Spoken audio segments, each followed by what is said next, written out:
أشهد أن محمدا رسول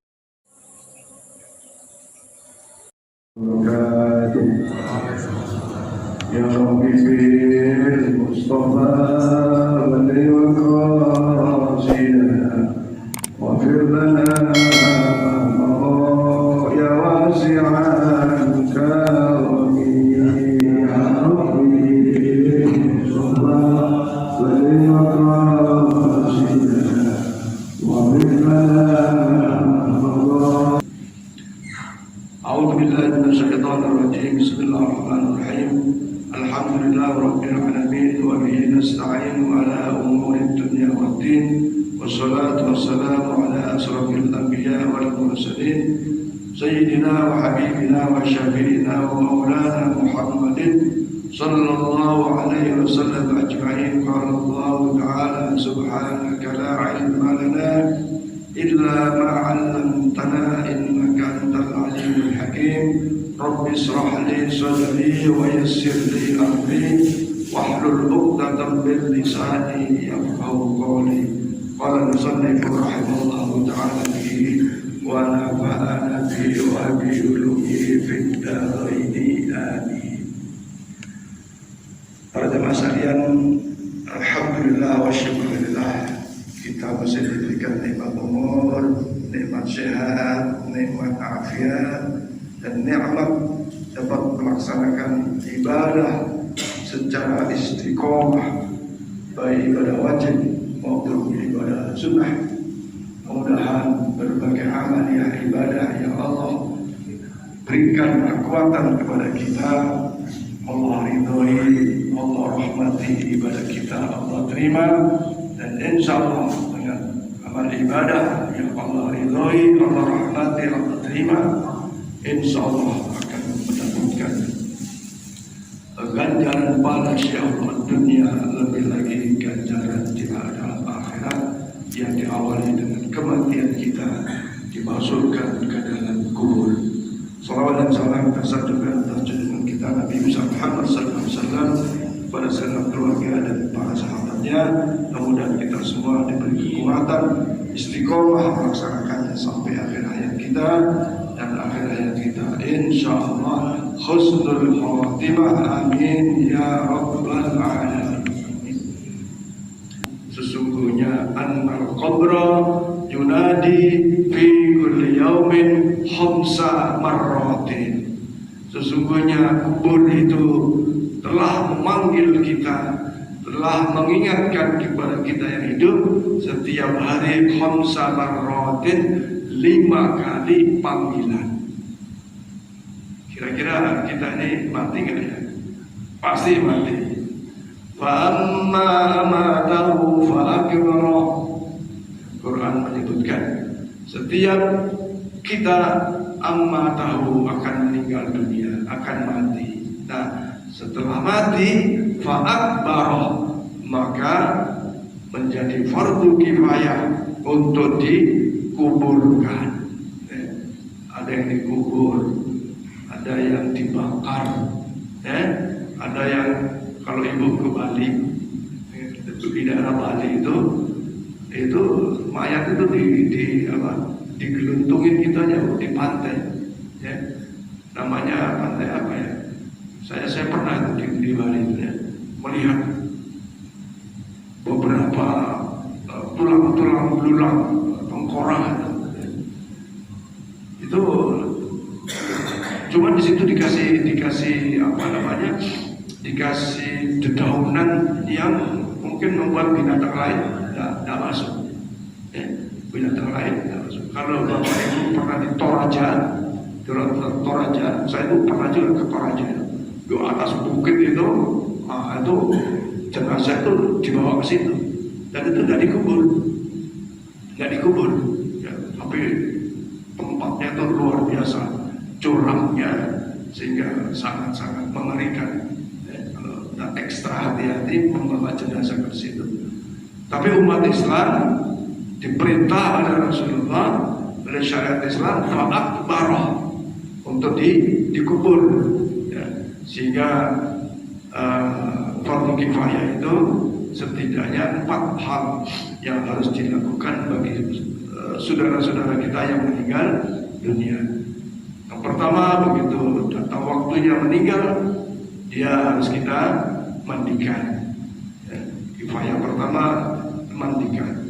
Yang kedua, tentu saja dipakai baju, dikafani. Ya, kemarin Pak Sudiana cerita soal kafani itu juga ya ada syarat minimal, ada syarat sempurna.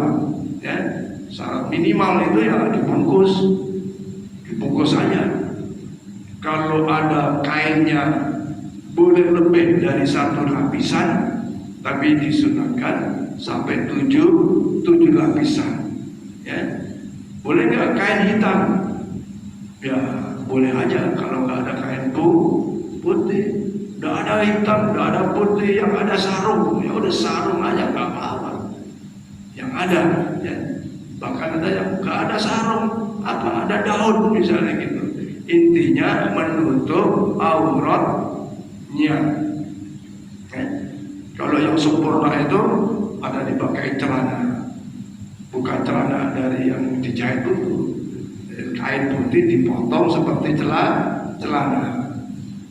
Kemudian dilapis lagi pakai baju kokoh gitu. Itu juga bukan baju kokoh yang kita beli di pasar tengah, bukan, tapi kain putih yang dipotong seperti baju, potong pinggirnya, terus tengahnya, lalu dilapiskan seperti pakai baju sampai kepada 7 lapis, baik laki-laki maupun perempuan. 3 lapis boleh. Bahkan kalau wanita itu lebih afdal dilapis yang lebih, yang setuju tadi itu. Ya. Setelah dikafani baru disolati. Nah, untuk sholat inilah para jemaah sekalian yang kadang-kadang itu takziah datang tapi tidak mengambil pahala besar. Ya, ada orang meninggal datang yang bawa duit, sedekah, ngobrol, ada yang doain, ngobrolnya banyak. Ya. Pada saat giliran disolati, tidak mau nyolati. Kenapa? Celananya najis. Padahal itu man shalla fi sholatil janazah. Siapa yang ikut menyolati saudaranya, jenazah saudaranya, maka ka'ajri Uhudaini, pahalanya seperti 2 gunung Uhud. Besar tuh. Saya berpesan kepada ibu-ibu, bapak, kalau suaminya meninggal ikut nyolati, ya, sendirian boleh, jamaah boleh. Suami-suami istri meninggal ikut menyolati, bahkan bila perlu mengimami, bila perlu mengimami, boleh nggak suami mengimami? Boleh nggak istri ikut memandikan jenazah suami? Boleh nggak? Boleh, Bu? Boleh nggak, Bu? Boleh, asal jangan cerita. Wah, nggak boleh. Itu pokoknya ikut aja, ya. Ikut. Ya. Nah, cara memandikannya itu tentu saja aurat utama harus tutup. Jadi istri boleh ikut memandikan suami yang meninggal. Jangan mandiin suami pada saat hidupnya. Ya, saya pesan sama istri saya, kalau saya meninggal mandiin. Cuma jangan nangis, jangan kayak orang terlalu sedih gitu. Kan sebagian itu mentalitas kan orang kaum wanita. Kalau sekarang ibu-ibu ikut mengantar jenazah itu udah biasa. Dulu dilarang. Zaman Rasulullah di awal-awal dakwah Islam itu dilarang ibu-ibu ikut mengantar jenazah. Kenapa? Tak tahan mentalnya, tak ikhlas menerima takdir suaminya meninggal, sehingga keruh-keruh itu nangis, tak keruan gitu. Ya, inilah yang disebut sebagai satu keadaan yang dilarang oleh Rasulullah Muhammad Sallallahu Alaihi. Kenapa? Karena tidak ridho dengan takdir Allah Subhanahu Wa Taala atas kematian suaminya kah, bapaknya kah, dan seterusnya dan seterusnya. Ya. Jadi ibu, istri boleh memandikan suami, tentu saja didampingi para tukang mandi laki-laki. Atau sebaliknya, suami boleh memandikan istri yang sudah yang meninggal itu. Ya. Nah, setelah dimandikan, diwudukan dan seterusnya, baru dikafani. Setelah itu disolati. Nah, menyolati ini sangat-sangat besar pahalanya. Maka kalau ada, ayo kita ikut menyolati jenazah, pahalanya sangat besar. Yang keempat adalah memakamkannya, menguburkannya. Para jemaah sekalian, kalau zaman dulu ngubur itu, ya, ke pemakaman itu, para pentakziah itu tidak boleh di depannya, kecuali yang buka jalan.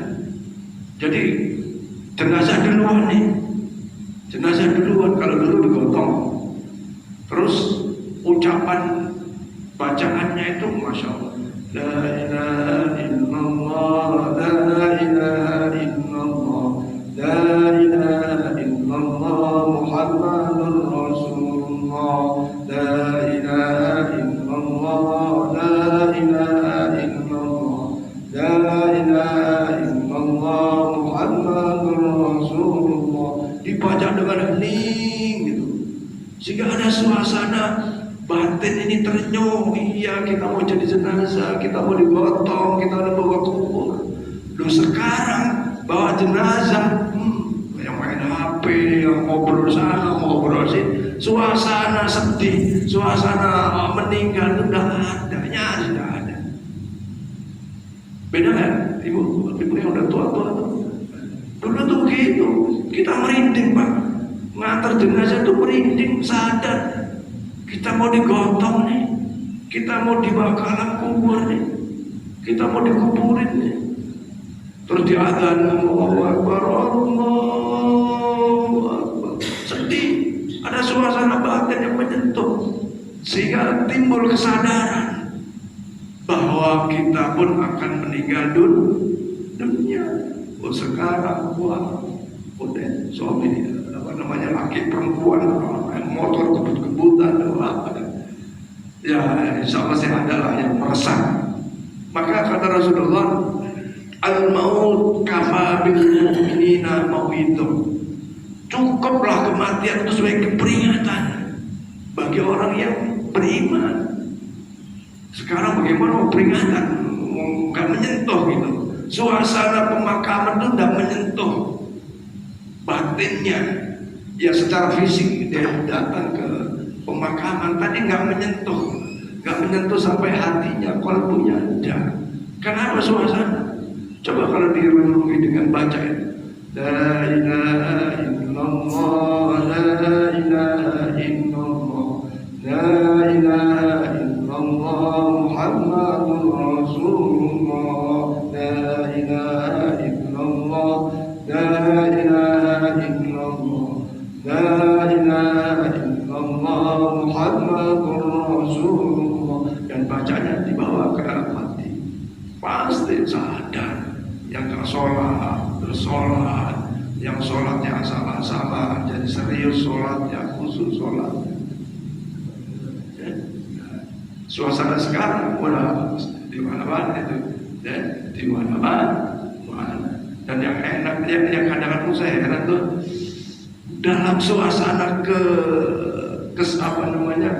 kesedihan misalnya, merokok, aduh jebul, sholat. Di mana? Jadi peringatan, jadi pelajaran, tidak ada. Karena suasana. Nah, kita semua pasti akan meninggalkan dunia yang fana ini. Maka Allah Subhanahu wa taala berfirman, "Wabtaghi fima ataqallahu daral akhirah wa la tansa nasibaka minad dunya." Wahai hamba-hambaku, nih aku kasih apa saja yang kau mau, ya. Tapi apa yang aku kasih ini ya, ada harta, ada umur, ada sehat, ada macam-macam, ada duit, ada macam-macam. Gunakan untuk kepentingan akhiratmu, ya. gunakan, kasih umur ada yang sampai 60 tahun untuk akhiratmu, gunakan untuk akhiratmu, kasih gaji, kasih macam-macam, ya macam kan, semua dikasih sama Allah, ya kan, dikasih itu, kasih sehat, kasih macam-macam, bisa kuat, bisa jalan, bisa ini, bisa itu, semua karunia Allah Subhanahu wa Ta'ala. Fima atakallahu daral akhirah, gunakan untuk alat menuju akhirat. Jangan hanya digunakan sampai di dunia saja. Kalau untuk dunia kata Allah, wala tansa nasibaka minad dunya. Boleh punya duit nih, dibeli lemari banyak boleh, beli kursi boleh nggak boleh? Kira-kira lemari kursi untuk dunia apa untuk kubur? Untuk dunia, untuk dunia. Tapi kalau dibelikan sesuatu sedekah, ya, ini pasti untuk kubur, untuk akhirat. Jadi jangan digunakan hanya sampai di dunia, gunakan sampai akhirat. Kita pasti masuk. Nah, oleh karena itu kemarin di awal saya sampaikan, annal qabra baitul wahdah. Sesungguhnya kubur itu tempat kesendirian. Faj'al laka munisal qiraatil Qur'an. Maka sadar dari kubur itu sendirian, cari teman, jadikan teman. Apa yang ada di dunia itu? Apa temannya? Aksiru fi qiraatil Qur'an. Banyak-banyak baca Quran. Iqra'ul Quran. Rasulullah bersabda, Iqra'ul Quran fa innahu ya'ti syafa'atun li ahli.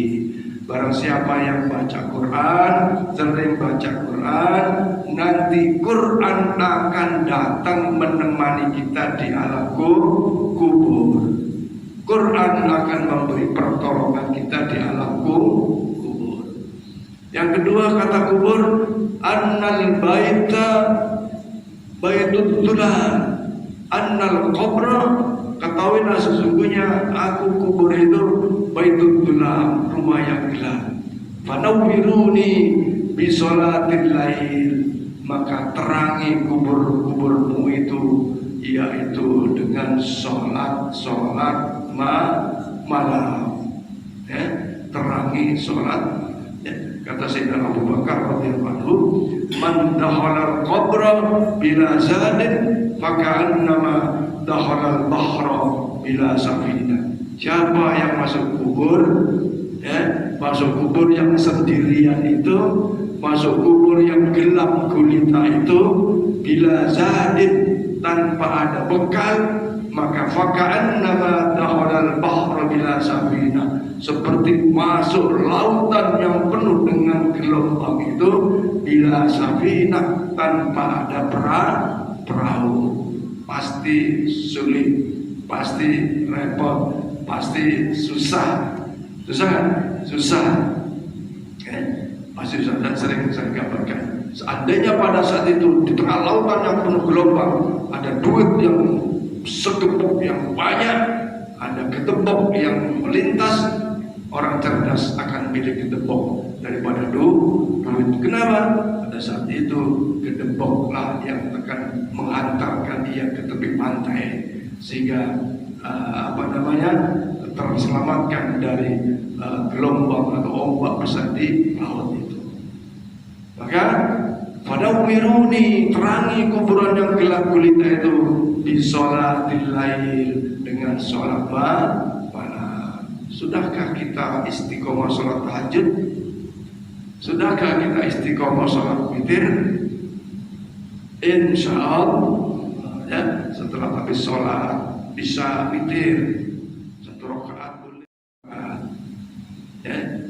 Apalagi dia isanya 4 rakaat, baru witir 1 rakaat, atau witir 3 rakaat sekaligus, sebentar, nggak sampai 5 menit. Ibu ini kalau bicara sholat, ya, sholat kita sekali sholat ada 10 menit. Kalau sholat sendiri tidak sampai, ya, kecuali bagi anak hajat. Jadi sholat itu kalau dihitung umpamanya satu sholat itu 10 menit, Umpamanya satu sholat 10 menit, satu hari 5 kali sholat, cuma 50 menit. Cuma 50 menit, oke lah, dipanjangkan sedikit. Satu sholat satu hari 1 jam. Satu hari berapa jam? 24 jam. Sholat kita cuma 1 jam. Kalau dihitung umur kita itu 50 tahun, kalau dihitung sholat kita itu hanya 2 tahun. Itu pun kalau sholatnya setiap sholat 12 menit. Padahal rata-rata ya sampai 12 menit satu sholat. Apalagi sholatnya di rumah cepet-cepet. Apalagi mau pergi orang lain, orang sini ya, mungkin beda ya. Tidak banyak sholat kita Bu. Cuma dalam 50 tahun itu cuma 2 tahun. 48 tahun itu udah macam-macam kegiatan kita. Ayo sholat malam ini kita istiqomahkan ya. Setidaknya ya syukur-syukur tahajud. Setidaknya yang paling gampang itu habis sholat isya, ba'diyah isya, sholat witir. Seperti bulan Ramadan, habis sholat tarawih, sholat witir. Kalau nanti malam bangun, tidak usah witir lagi, tidak apa-apa.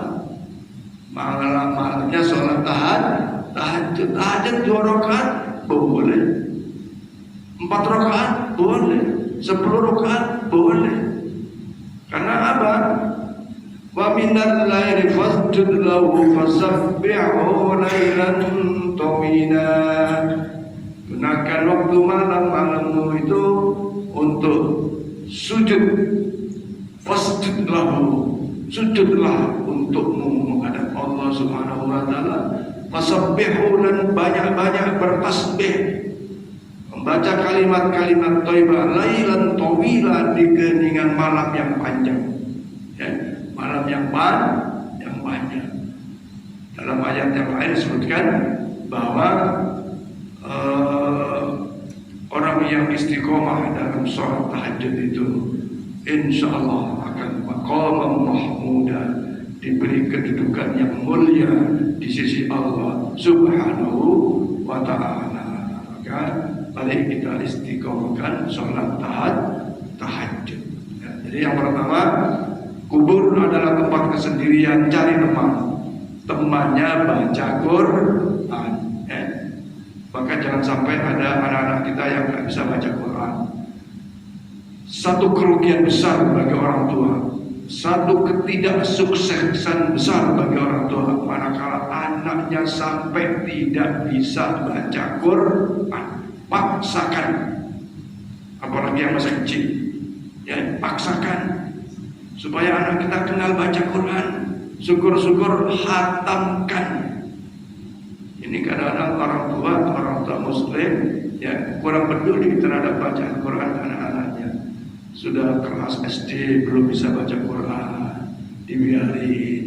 Padahal ya ada TPA. TPA kita agak mundur karena respon orang tua yang sangat kurang. Kalau di rumah manggil guru ngaji nggak ada masalah. Kalau anaknya sudah bisa ngaji nggak ada masalah. Masalahnya anaknya belum bisa ngaji, tapi anak tidak didorong, diantar untuk ke TPA. Ya, kalau nyari alasan ya banyak, tapi yang pasti kemauan menghantarkan anaknya pintar agama kurang. Hanya kepingin saja, tapi pada saat yang sama tidak didorong anaknya belajar Al-Quran. Udahlah di rumah bapaknya mungkin terlalu sayang sama anak sehingga lebih aja, atau mungkin bapaknya galak sehingga anaknya susah diajar. Ada juga anak itu nggak mau belajar sama bapaknya tuh ada, anak nggak mau belajar sama ibunya ada. Maka disinilah pentingnya sarana-sarana TPA dan seterusnya.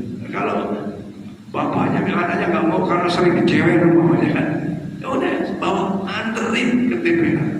Ya, yang lain lagi kalau misalnya istilahnya duluan katakan. Ya, jadi temannya baca Quran. Yang kedua adalah nawiru bisolatil lail, terangilah kuburan itu dengan sholat malam. Kemudian yang ketiga ada kubur baitut turab, saya ini rumah dikelilingi tanah. Fahmalil firas, cari alas, cari kasur. Apa alasnya, apa kasurnya? Bahwa amal soleh, kasurnya, alasnya adalah amal-amal soleh. Nah, Bapak Ibu semua tahu kuburan itu yang memang dari tanah, hampir tanah atas nanti itu tanah. Walaupun ada peti, tapi tetap saja jenazahnya dimiringkan, dikasih tanah dan suasana kanan kiri tanah. Maka kata di dalam kitab itu disebutkan daqaiqul bahwa itu adalah fahminul firas, cari alas. Ibu kalau tidur di tanah, apa pasti tidak mau, pasti nyari tikar. Karena tidur di keramik yang bagus saja, pasti nyari alas, nyari karpet. Maka fahminul firas, cari firas. Apa itu? Amal soleh. Allah Subhanahu wa taala berfirman, "Man 'amila shalihan min dzakarin aw unsa fahuwa mu'minun falanuhyiyannahu hayatan thayyibah wa lanajziyannahum ajrahum bi ahsani ma kanu ya'malun." Barang siapa baik laki-laki maupun perempuan fahuwa mu'minun, kemudian dia orang beriman, ya, orang yang melakukan amal soleh laki maupun perempuan, ya orang beriman, falanuhyiyannahu hayatan thayyibah, Allah akan kasih kehidupan yang thayyib, kehidupan yang baik, ya, tentu saja dunia maupun akhirat. Wa lanajziyannahum ajrahum, dan Allah akan kasih balasan, Allah akan kasih ganjaran bima kanu ya'malun, terhadap amal-amal soleh yang ia lakukan. Nah, tentu saja amal soleh itu sesungguhnya adalah amal yang memberi manfaat bagi orang lain dari hal-hal yang halal, ya, dengan niat yang ikhlas karena Allah Subhanahu wa taala. Kasih sedekah, kasih senyum, kasih kebaikan bagi orang lain. Maka prinsip kita idealnya itu adalah bahwa khairun nas anfa'uhum linnas. Kita sebagai manusia yang dapat memberi manfaat bagi orang lain. Dan tentu saja amal soleh ini sangat luas pemahamannya, ya. Tapi yang pasti sesuatu yang tidak bertentangan, amal-amal itu tidak bertentangan dengan syariat agama dan sebaliknya memberi manfaat.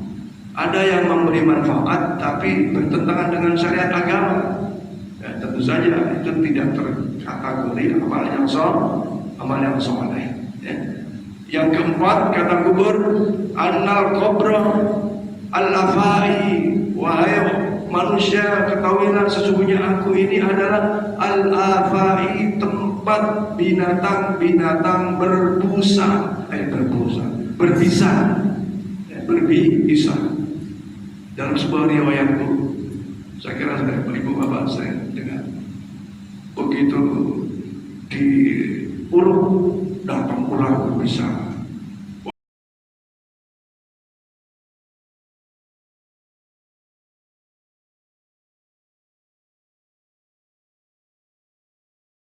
Itu pasti ada kisah nyatanya,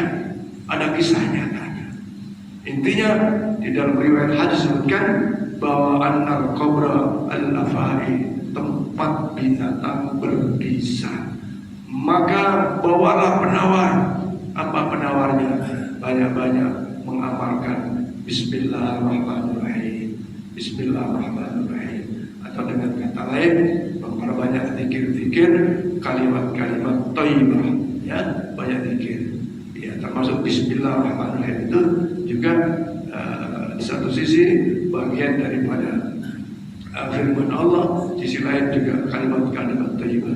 Bismillahirrahmanirrahim, dengan bismi, dengan mengakui menyebut asma Allah Ar-Rahman Ar-Rahim, yang Maha Kasih Maha Sayang, dan banyak sifat-sifat Allah ada yang 20 maupun Asmaul Husna 99 nama. Itu kalau kita amalkan dalam keseharian kita, insya Allah pada saat kita berada di dalam alam kubur terhindar dari baik binatang-binatang yang berbisa. Yang kelima, kata kubur, annal qabra soalu munkar wal nakir. Aku adalah kubur, tempat akan ditanya, tempat bertanyanya malaikat munkar nakir. Maka fa'akfiru biqawli la ilaha illallah, memperbanyak kalimat-kalimat tahlil, insyaallah pada saat kita ditanya oleh malaikat munkar nakir, man rabbuka wa ma nabiyyuka wa ma imamuka wa ma ikhwanuka, dan seterusnya, kita bisa menjawab dengan pertanyaan. Rasulullah bersabda, barang siapa yang selamat di alam kubur sebagai babun min babil akhirah, daripada pintu-pintu akhirat, maka ia akan selamat selanjutnya. Kalau tidak selamat di alam kubur, bisa jadi di alam akhiratnya akan tidak selamat, penuh dengan azab dan siksanya Allah Subhanahu wa ta'ala. Nah, ibu sekalian, siaplah saya dan kita bahwa kita akan dikubur. Maka insya Allah dengan peringatan kubur kita mempersiapkan diri dengan sebagainya. Kata Rasulullah SAW itu bahwa setiap kita pasti masuk kubur, dan selamatkanlah kubur itu dengan amal-amal ibadah, baik yang wajib maupun yang sunnah. Insya Allah kita akan selamat dari azab kubur. Kemudian yang kedua, ternyata ada umat Muhammad yang disiksa di alam kubur gara-gara ceboknya tidak benar, gara-gara istinjaknya tidak benar. Yang kedua, gara-gara sering melakukan ghibah. Ghibah itu ngomongin orang yang memang orang itu yang melakukan hal yang seperti itu, ya, menghibah. Ini juga menjadi sebab akan diazabnya kita di dalam kubur. Karena di dalam kubur hanya ada dua, imma sya'idun wa imma syakiyun, satu bahagia, satu tersiksa. Mudah-mudahan kita termasuk bahagia di dalam kubur. Amin ya rabbal alamin. Tak terasa waktu sudah habis. Mungkin ada satu pertanyaan barangkali. Ada yang tanya, Bu? Ada. Silakan Bu Farah. Assalamualaikum warahmatullahi wabarakatuh. Waalaikumsalam. Saya ingin menanyakan Pak Ustadz, katanya tadi kita boleh memandikan jenazah. Nah, bagaimana kalau yang misalnya ada yang ini untuk yang perempuan, Pak, ini datang bulan itu tidak boleh memandikan jenazah, apakah itu dibenarkan? Oh iya. Baik. Ya. Menurut Imam Syafi'i dan Imam Ahmad lain adalah sholat puasa. Ya, orang datang bulan tidak boleh sholat, tidak boleh puasa, tidak boleh tawaf. Ya, masuk Masjidil Haram, bahkan masuk masjid juga dilarang. Ya, karena dalam keadaan kotor. Kalau memandikan jenazah, bagaimana? Boleh. Tidak ada syarat orang memandikan jenazah bagi wanita itu datang bulan. Cuman risijah gitu. Ya, tidak ada larangan. Ya. Apalagi sekarang orang perempuan datang bulan itu banyak cara untuk sarana untuk supaya tidak tetes dan seterusnya. Jadi boleh aja, boleh. Yang nggak boleh itu nihayah, ya. Yang nggak boleh itu nihayah, merau-rau, aduh, kenapa mati, bang? Masalah gitu, misalnya. Nihayah yang nggak boleh, ya. Meratap, nangis boleh, ya, nangis boleh, sekedar nangis. Karena kalau sudah meratap itu namanya tidak menerima takdir Allah Subhanahu wa ta'ala atas kematian keluarganya atau suaminya. Kesimpulannya, seorang istri seorang wanita yang datang bulan memandikan jenazah boleh nggak? Boleh. Ada syarat harus suci dari seperti itu. Ya. Saya kira ya Pak Jana cukup ya. Baik para jamaah sekalian, waktu sudah tiba. Mudah-mudahan apa yang kami sampaikan ada manfaatnya dan ada ilmu bagi kita sekalian. Wallahu a'lam bishawab. Al-Fatihah. A'udzu billahi minasyaitonir rajim. Bismillahirrahmanirrahim. Alhamdulillahirrahmanirrahim. Iyyaka na'budu wa iyyaka nasta'in. Shiratal mustaqim. Shiratal ladzina an'amta 'alaihim ghairil maghdubi 'alaihim waladdallin. Amin amin amin ya rahman ya rahim.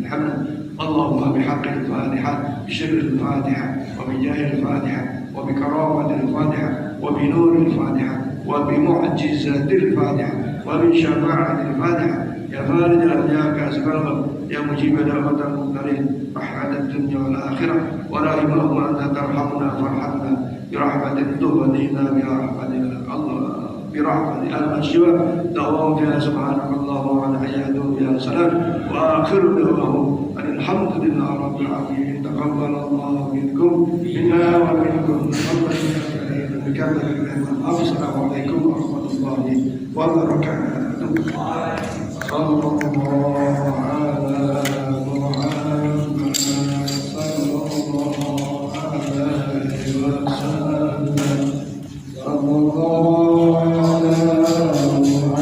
محمد صلى الله عليه وسلم.